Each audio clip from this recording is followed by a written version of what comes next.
Smart Ideas avec Paul de Préville, bonjour. Bonjour, merci de me recevoir. Vous êtes le cofondateur d'Ensol, créé en 2023 avec Martin Dovschmidt. Vous étiez venu nous parler de l'entreprise presque au tout début. Alors, double question, vous allez nous redire ce que c'est qu'Ensol et puis surtout où vous en êtes aujourd'hui. Avec plaisir, Ensol c'est pour énergie solaire. Notre mission c'est de simplifier, accélérer, rendre sexy le passage à l'énergie solaire pour les foyers français. On va électrifier des foyers, on installe des panneaux, des batteries et des bornes de recharge. On a aussi une application pour maximiser les économies d'énergie pour nos clients. On a eu une première année assez intense. On a équipé 500 familles, fait plus de 4 millions d'euros de chiffre d'affaires. Et là, on accélère et on ouvre 2 nouvelles régions en 2025 notamment. Lesquelles ? L'Occitanie et la Nouvelle-Aquitaine. On fait tout le sud de la France. Parce que c'est un modèle qui marche que dans le sud ? Non. Non, le solaire, c'est rentable partout en France pour les Français. C'est juste que moi, je viens du Sud. Donc, les premiers clients, c'était mes parents, ma rue, mes voisins. Et on s'est développé, comme on a nos propres entrepôts, maison par maison, rue par rue, village par village. C'est un peu notre credo. Alors, ça veut dire quoi ? Vous travaillez sur l'ensemble de la chaîne. C'est pas juste poser des panneaux solaires, c'est ça le modèle d'Ensol ? Exactement. On se définit comme un intégrateur de solutions énergétiques. Donc, on s'occupe de tout pour le client. Il voit que Ensol. Donc, on va électrifier son foyer. Et à la suite de ça, on dit que notre chantier il commence quand le chantier du client est fini. Notre mission, ça va être de le suivre et de faire que sa courbe de production solaire en journée suive sa courbe de consommation. Donc, notre application va se connecter à ces gros équipements énergétiques lourds. Il y a des outils de pilotage. Exactement. Et on va piloter à distance automatiquement l'énergie de nos clients pour les aider à faire plus d'économies. Et donc à produire plus qu'ils ne consomment et donc à remettre cette électricité sur le marché, c'est ça ? Alors en journée, justement, le surplus solaire, le but du jeu, ça ne va pas être de le gâcher et de le réinjecter dans le réseau, mais d'utiliser pour soi-même. Donc on va, par exemple, chauffer l'eau quand j'ai du surplus, charger la voiture électrique car c'est l'électricité gratuite et plein de cas de ce genre. Je vous pose cette question parce que le ministre de l'Énergie, Marc Ferracci, sous pression de dizaines de parlementaires, notamment de la droite et du centre, a annoncé vouloir recentrer le soutien public aux installations photovoltaïques les plus efficaces. Oui. Un, ça vous concerne, deux, ça vous inquiète ?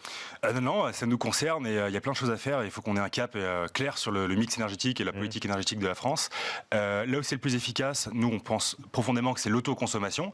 Donc, on va produire là où on consomme. Donc, chez les foyers français, le résidentiel, c'est quand même un quart de l'énergie consommée en France. Pour les aides, faut s'inspirer de nos voisins européens qui, eux aussi, ont vu le renouvelable, qui ont un peu d'avance sur nous, Français, car on a aussi la chance d'avoir le nucléaire. Tout ce qu'on voit, c'est que les aides vont progressivement disparaître. Donc la prime à l'autoconsommation et la revente de surplus à EDF-OA.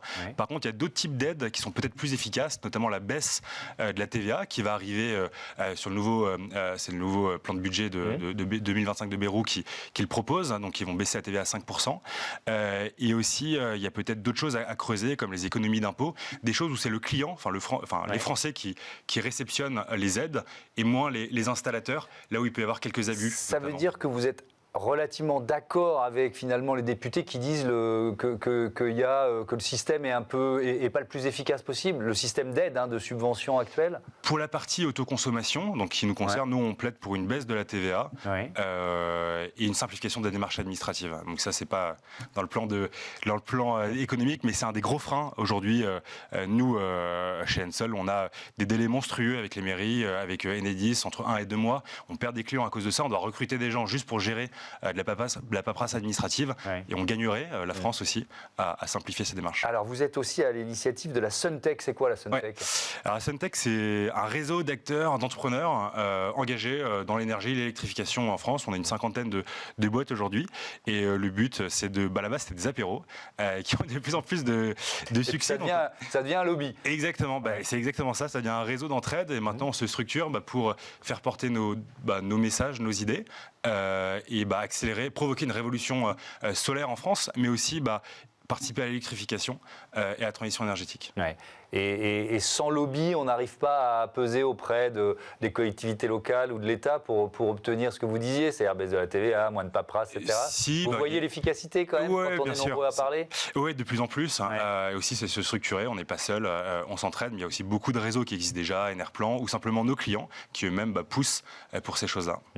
Merci beaucoup, Paul de Préville. À bientôt sur Be Smart for Change. Bravo pour le succès d'Ensol. Voilà, c'est la fin de ce numéro de Smart Impact. Je voudrais remercier toutes les équipes de Be Smart for Change qui m'accompagnent. Merci à vous, merci à toutes et à tous de votre fidélité à la chaîne des audacieuses et des audacieux. Salut!